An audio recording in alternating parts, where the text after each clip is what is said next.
and welcome to another episode of the Mostly Ballin podcast. It is season 1, episode 3, and a little bit different today. There's not 3 of us, there's 1 of us. It's me. No Egg and no Eli. We're gonna miss you guys, but they'll be back. That wasn't a goodbye, we'll miss you. That was just, we'll miss you today. Unfortunately, they couldn't make it onto this episode, but I wanted to give something to you guys to make sure you guys are having all the latest news and updates and just basketball talk, really. So you're going to put up with me for the next however long. It's me with you guys, and we're going to have a nice time.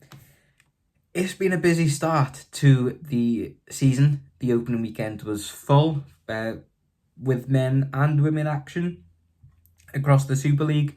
And the results, let's just say from a neutral point of view, as I sit on the pod, I'm a neutral.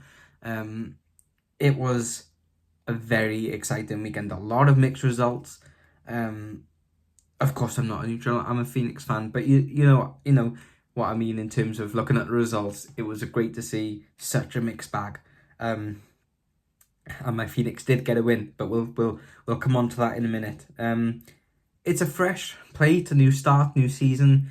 Everyone is sort of on the same page. There's no sort of knowledge of how teams are playing yet, other than the games that they have played this past weekend, so no one knew what to expect as such. You could look at signings all you wanted, but until players got on the floor and started playing how their coaches wanted them to play, no one was really going to know how things were going to go. But I will say I'm not disappointed with how the results went. We've seen some very, very exciting basketball, as I said, from both the men's and the women's leagues, as the trophy has gotten underway. Now, what I was thinking to myself the other day, now, this is a debate that can happen in the comments. I'll put it on socials. Is it a debate? It's more of an agreement we'll come to. With the men's trophy, obviously the Phoenix won it last season. Now, my question is, are the Phoenix this season defending their trophy and going for back-to-backs? Now, obviously it'll be back-to-back regardless, but are they defending their trophy, or with it being a new league and a new season under the Super League basketball, is that wiped fresh, and will whoever wins it this season be the first to hold the trophy? Now, I would like to say that we're defending it and we're holding on, and that would be the case should we win, should the Phoenix win. But will they be defending, or will they just be the first to hold, regardless of what team wins? So let me know what you guys think. And the same with the women's. A lot of people have been saying, obviously it was known as the Betty Cadona Trophy, and a lot of people want that. Will it be known as the Super League or the SLB Trophy as well? I know Betty Cadona Trophy holds a lot of meaning for those in the Women's Super League. So let me know how you guys feel on that one. I've seen comments on Twitter and all over socials about the women's trophy specifically, but I was just thinking to myself in the week, in regards to the men's one, will the Phoenix be defending their trophy, or is the slate wiped clean? Do let me know what you guys think about that one. Right, on to the results. It's been a good week with being able to watch on DAZN. We said last week it'd be a good opportunity for global outreach. I think, obviously, put aside some of the teething problems we had in terms of the technical difficulties, in-house sound sort of thing, we've got to remember that we don't have a live comms team behind the screen like we did on YouTube. It's now just the in-house commentators, so things are going to be very different. Nonetheless, we've got basketball on our screens, and those teething problems, I have no doubt, will be ironed out and fixed in no time at all. Even like the small things like a scoreboard being on the screen, it's all got to be figured out. It's new. Things aren't the same as they were last season. The league have had a very small turnaround to get things up and running. So while there have been problems, I think on the whole things are going to look good. DAZN, not DAZN, as me and Egg had it last week. DAZN will be a really positive thing. And obviously, I mentioned we don't know how long it'll last. Things at the moment are on a very sort of short-term basis in terms of the licensing the league have got. Things are going to develop over the coming years. You know, this isn't the final sort of look at how the league is going to be. Things are a work in progress. We're just glad that we've got a league and got a way to watch basketball.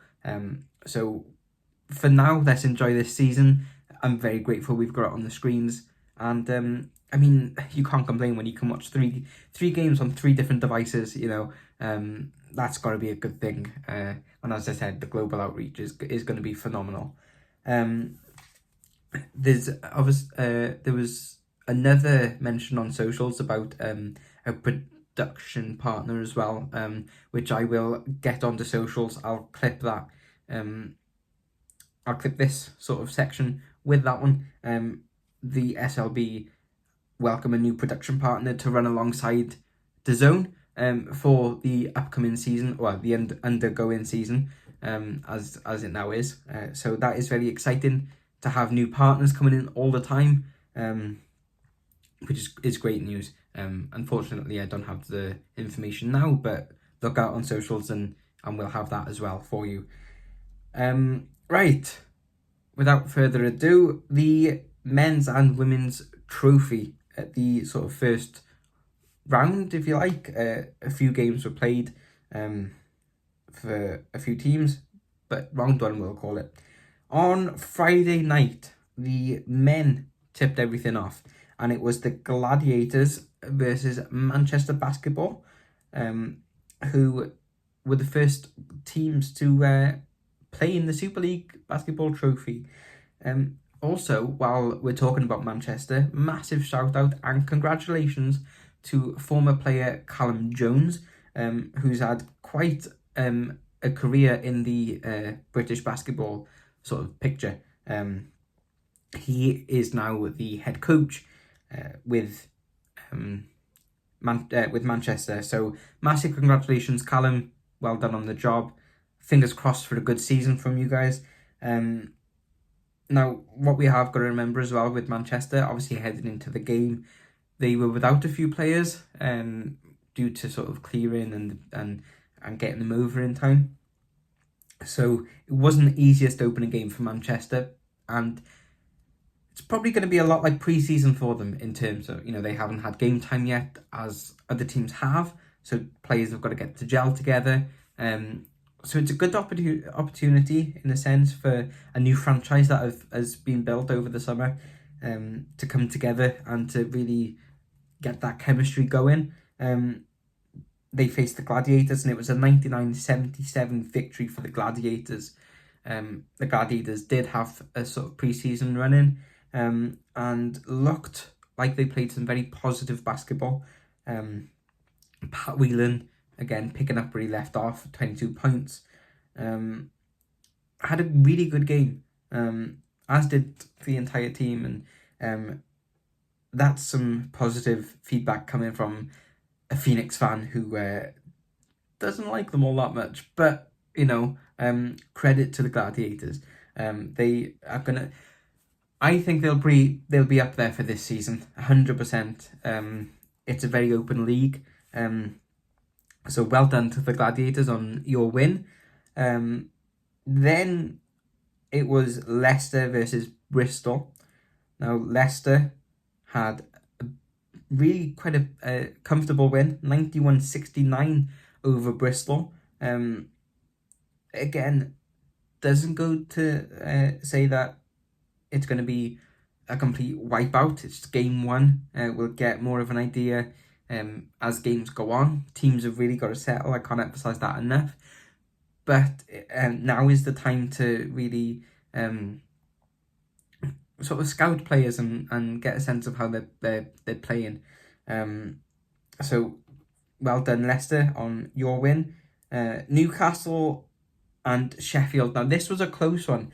it really could have gone either way, and Sheffield definitely give a good run and a good push to Newcastle right until the end. It was 78-73.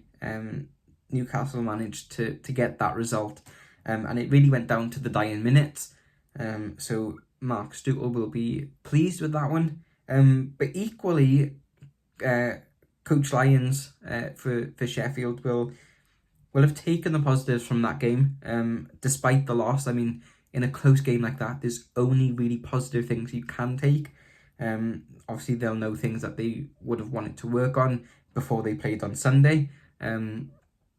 But again, it's the start, and I can't emphasise that enough. So well done to both of them. On Saturday, now we're going to mix the men's and the women's together, just to kind of get things going in a nice flow, and also for me, taking on everything at the moment, not to get mixed up. I've put all the results together. On Saturday, we had the newly formed Surrey 89ers. They took on the London Lions. Now, for London, again, they're in a similar boat to Manchester. A lot of the summer was sort of focused on them and whether they'd be a team this season. Good news that there is, and teams have been saved a lot of the season. It was a close game, and still a lot of people are saying, despite London having a much more youthful side this season, they've held on to some key guys. Jordan Taylor's come back. Ovi Soko, who did a lot of broadcasting last season on the TV, he's gone back to play. They've held on to Keeley, and the move that everyone will be talking about, and I will address, Aaron Rai from the Knicks has made the move to London. A lot of people say if you can't beat them, join them. Well done, Aaron. Congratulations. I hope it works out. I hope it goes well. And Matt Goodwin was recently signed to a contract for them. He recently was under the Manchester franchise, and London came up to the Knicks to have a pre-season game where a lot of the academy guys were playing. So good opportunity for them to fight for a contract. So a lot of people are saying, regardless of all of that London is still one to watch out for. I realise I ramble a lot, but there's always context within the ramble. Some people are saying London are still the team to beat, and I'm not saying that's not the case, but with how things have worked out this summer, are they going to have the same force? We don't know.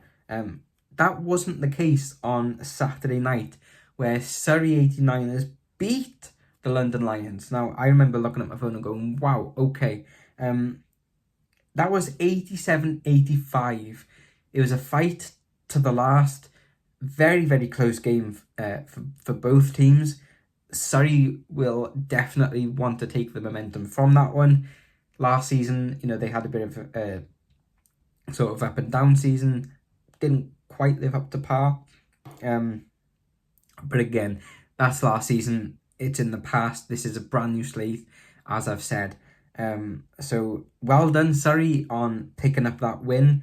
They did well to retain a lot of guys as well. Lloyd Gardner will be happy with that one. Obviously, they've got a lot of new guys as well. So really positive result in that sort of first game for them. Saturday also saw the women's trophy get underway, and it was Ipswich that took on London. Now, the London's women, again, in a similar boat. They lost a lot of players, so I've had to sort of rebuild. What that will mean for them, we don't know. But it was Ipswich getting back to Ipswich ways. As you guys know, we spoke a lot about them last season. They are just a force that can't really be beaten. And they had a very convincing win over London, 104-80. Now, as the weeks go by, I will get more familiar with the Women's Super League teams and the players, so excuse me for not knowing too much currently. But yeah, everybody knows the absolute brutality that Ipswich can inflict on teams, and they did that. They also had a win in the league as well. So well done to Ipswich for getting 2 wins this past weekend. On Sunday, it was a second game for Sheffield. It was a second loss for Sheffield, so not looking great at the moment. Obviously, teams play sort of multiple games. I can't remember exactly how many. So, I mean, they could save themselves in terms of from finishing bottom, but haven't really started off the best to progress. No disrespect, they've played some amazing basketball to start the season, and again it was a close one. In their opening game they lost by 5. This one again just by 5. They played the Phoenix in a game where actually Sheffield were, I would say, the better team. To look at it from the outside, Sheffield started very, very strong. Really made it difficult for Phoenix to get anything going. And they just played their game. You know, they're not short for ideas. Jamel Anderson, has come in from the Giants. He's probably going to be one of the main men for them. Prentice Nixon, all names sort of to look out for this season. A lot of new guys as well. So really keep an eye on Sheffield, because I know it's been 2 losses for them, but they're playing very high-paced and exciting basketball, and are giving teams a tough time. I mean, Phoenix came out in that second half a different side, still facing a challenge from Sheffield, but in that sort of last quarter they were able to pull it back, and they won 84-79. So they got their campaign underway with a winning start. Now, on a more personal level, and I will take time to say this, Phoenix will have wanted to do that one for one of our very own Sam Booth, who unfortunately has been withdrawn from the squad for the time being due to some health problems that have very unexpectedly come up. Our thoughts and prayers are with Sam. They remembered him on Sunday with wearing t-shirts, and they had his jersey on his chair still on the bench. Sam, you were one of the team regardless of what's happened to you, unfortunately, mate. So just look after yourself, focus on your recovery, and that one 100% was for you. Cam Christen said it in sort of a post-match video with the team. It was for you. They played with their hearts. So great on sort of all areas for the Phoenix to get that win. We continue to pray for Sam and the family, and just hope that a recovery can be made to the fullest. So well done to the Phoenix. Now looking into the game a little bit, as we said, it was a bit of a difficult one, but a lot of positive plays. Skylar White, once he gets started on the threes, he doesn't stop, and he had an amazing run in that second half with some like back-to-back threes, I think it was, to really get the Knicks on a run. Something I think hasn't been spoken about enough, and we will move on to the other games. We've got a lot to cover. David Olf's full court pass to Cam Christen at the end, and I mean literally the dying seconds of that first half, hasn't made it into the top 10 plays. A lot, for me it probably could have done. I think it's worthy of being there, but you just know that when Ben Thomas sat the guys down, they were drawing something up, and there was something in their lockers that they were able to get out. They did exceptionally well. And that buzzer beater sort of dunk by Cam Christen, with that sort of American football or rugby pass from David off the rebound. and it's something I think needs to be spoken about a bit more. Cam Holden as well, sort of being recognised now as that point guard, had an exceptional assist to Skylar White, who was in the corner, to sink a three. So maybe a few missed opportunities there for top 10, but that's me being on my Phoenix side, as expected. So well done to the Phoenix. They will play this coming weekend twice, but we'll get onto that later. Manchester played Newcastle. Now it's 2 wins from 2 for Newcastle, who saw off Manchester 80 points, 63. Again, really convincing win for Newcastle. Sorry, did they come later? No, sorry, they beat Sheffield. We've spoken about that one. So 2 wins from 2. Well done to Newcastle again. Really making a solid start. They currently sit on top of the table. Obviously, things will change as teams start to play their second and third game of the groups. A lot to be said about Newcastle. Darius Defoe, absolute legend of the game, still playing with everything in him. So shout out to Defoe. Specifically, we'll do a bit of a further dive again when there's sort of the three of us are back together, or just even next week when we've seen more from guys. But keep an eye on everybody, and maybe let us know who's impressed you. Team of the week was announced. So drop again in the comments who you think are the guys to look out for. And as a podcast, we will come up with a group of players as names to watch out for this season, as well as giving you our season predictions. That is content that is to come up, so keep an eye out. So well done to Newcastle on their second win. Again, Manchester, keep on going. You're bound to pick up. It's just a matter of time. A lot of positive plays from the guys over at Manchester. And then in the women's, it was Caledonia Gladiators who came victorious over Newcastle Eagles. It was 69-53 in the early game, and then the Oakland Wolves beat Leicester Riders women 76-69. So that wraps up the weekend, Friday through to Sunday. Lots of things to take from that one. Now, what is different to the women's is to the men's. Obviously, the men's two-group top 2 qualify. The North first plays South second, and vice versa. South first plays North second. For the women, there's 4 groups, and it's the top team from the 4 groups that will make up that semi-final to come later on in the season. So keep an eye, as the groups are a lot smaller as well. I think maybe 3 teams. So it's going to be a tight sort of set of groups there.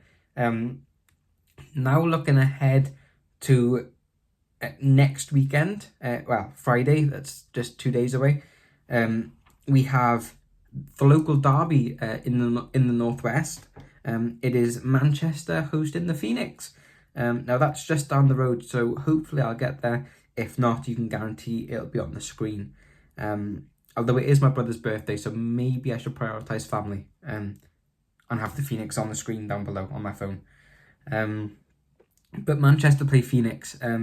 That will be a high intensity game, no doubt. Derby days always are. Phoenix will have that momentum from game 1. It took them a bit of time, but some really positive plays. TJ Atwood had some back-to-back threes as well against Sheffield. Ricky Clemens is just an absolute powerhouse. He can drive to the basket. Tyreek Scott Grayson, I'm hoping I'm getting his surname the right way round.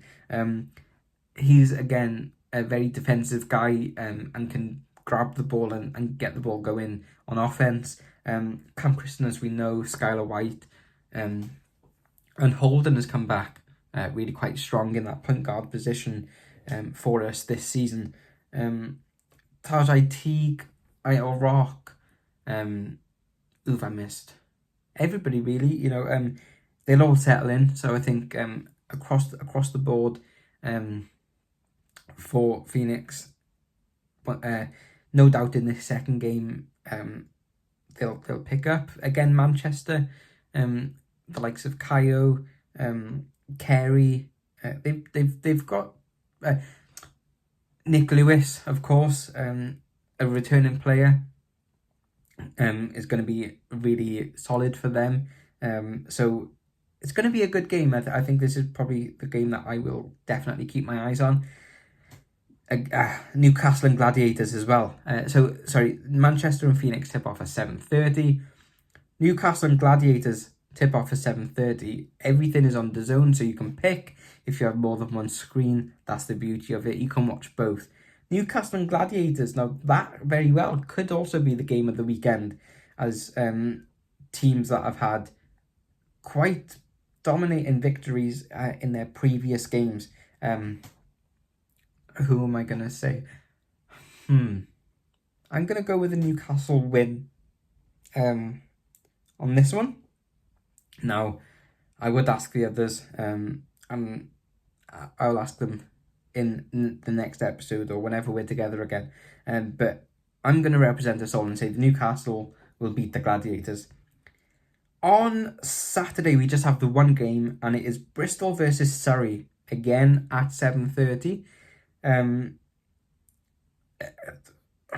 Bristol being sort of closer, I would suppose, in terms of I don't know really. But Surrey again will have that momentum and under their wings from that win. Bristol have got a lot of positive and strong guys on the team. Evan Walsh, made the move. They've got a lot of returning guys again. The league has really done well, and teams have done well to retain players. So that loss for Bristol in the opening weekend, I don't think that's going to be a habit for them. I don't think that's going to be something we see regular. I think this one will again be a close one. I'm going to go with the redemption game for Bristol and say that Bristol will come out on top, but it will be close. And it'll be a fight for those two teams to want to progress to the semi-finals. On Saturday, we also have women's action. We have the Essex Rebels going up against Ipswich. Now, I think it's going to be a bit of an easy one to say this one, just based off what we've seen in the past week, and say that Ipswich will come out victorious on this one. However, don't write off Essex Rebels, who are a team that can pull off some really great results, with the history that they've had. And sort of, again, it's not one to write off, but as a podcast, I think we'd also go with an Ipswich win. That one tips off at 4:00. Then it is Newcastle Eagles versus Durham. I can't say, is it Palentine's? I can't say it, so I've gone with just Durham. That one is a 7:30 tip-off, and is going to be close. Again, the teams haven't played... Oh, no, sorry. Newcastle lost, didn't they, against Caledonia? So they will want to put that right and get a win over Durham. So let's back them and say Newcastle will get the win. On Sunday, we have a filled day. We've got a total of 5 games, 3 of which come in the men's trophy rounds.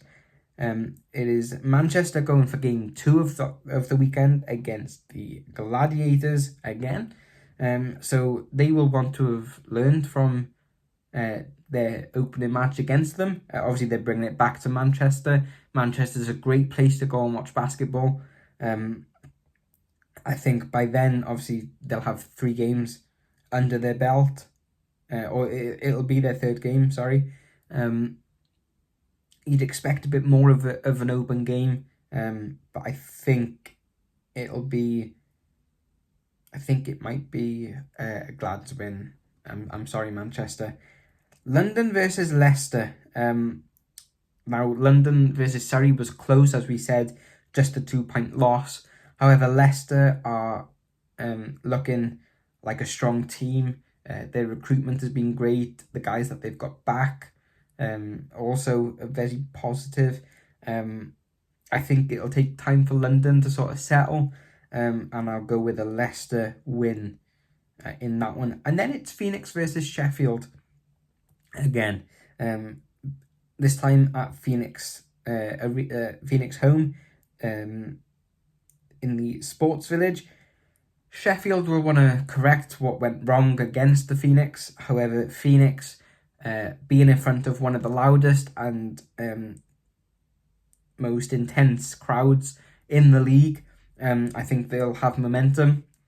Coming off Derby, they obviously just 2 days before is always a bit of a tough one, but I think if I know anyone well, it's the Phoenix, and I think that they'll also have that wanting to defend or pick up the new trophy.